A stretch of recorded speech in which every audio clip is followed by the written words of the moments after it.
সরকারের সব পর্যায়ে সংস্কার কর্মসূচি গ্রহণ করতে সচিবদের নির্দেশ দিয়েছেন অন্তর্বর্তী সরকারের প্রধান উপদেষ্টা ডক্টর মোহাম্মদ ইউনূস। শুধু সংস্কার কর্মসূচি গ্রহণ নয়, তা বাস্তবায়নে এগিয়ে যাওয়ারও নির্দেশ দেন তিনি। একই সঙ্গে দুর্নীতি দূর করে জনগণের সর্বোচ্চ সন্তুষ্টি অর্জন করতে বলেন প্রধান উপদেষ্টা। বুধবার সচিবদের সঙ্গে নিজের প্রথম বৈঠকে এসব নির্দেশ দেন তিনি। ছাত্র জনতার অভ্যুত্থানের মুখে গত ৫ অগস্ট আওয়ামী লীগ সরকারের পতনের পর গত ৮ অগস্ট অন্তর্বর্তীকালীন সরকার গঠিত হয়। এই সরকার দায়িত্ব নেওয়ার পর এটি প্রথম সচিব সভা।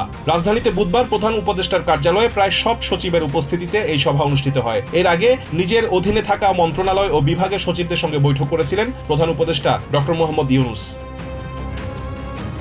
বৈঠকে ডক্টর মোহাম্মদ ইউনূস যেসব নির্দেশনা দিয়েছেন তার একটি ব্রিফ পাঠিয়েছে প্রধান উপদেষ্টার প্রেস উইং। ব্রিফে বলা হয়, প্রধান উপদেষ্টা বলেছেন, সংস্কার কর্মসূচি প্রণয়নে প্রয়োজন অনুযায়ী সংশ্লিষ্টদের সঙ্গে আলোচনা ও মতামত গ্রহণ করতে হবে। ডক্টর মোহাম্মদ ইউনূস বলেছেন, সৃষ্টিশীল ও নাগরিক বান্ধব মানসিকতা নিয়ে প্রতিটি মন্ত্রণালয় বিভাগ স্বল্প, মধ্য ও দীর্ঘমেয়াদী সংস্কার কর্মসূচির সময়াবদ্ধ পরিকল্পনা দাখিল করবে, যা নিয়মিত মূল্যায়ন বা পরিবীক্ষণ করা হবে।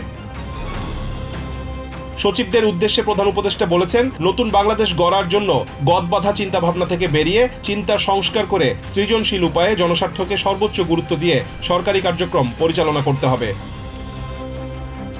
সচিবদের উদ্দেশ্যে প্রধান উপদেষ্টা আরও বলেছেন, দুর্নীতির মূলোৎপাটন করে সেবা সহজ করার মাধ্যমে জনগণের সর্বোচ্চ সন্তুষ্টি অর্জন করতে হবে। সরকারি অর্থের সর্বোত্তম ব্যবহার নিশ্চিত করতে হবে। সরকারি কেনাকাটায় যথার্থ প্রতিযোগিতা নিশ্চিত করতে হবে।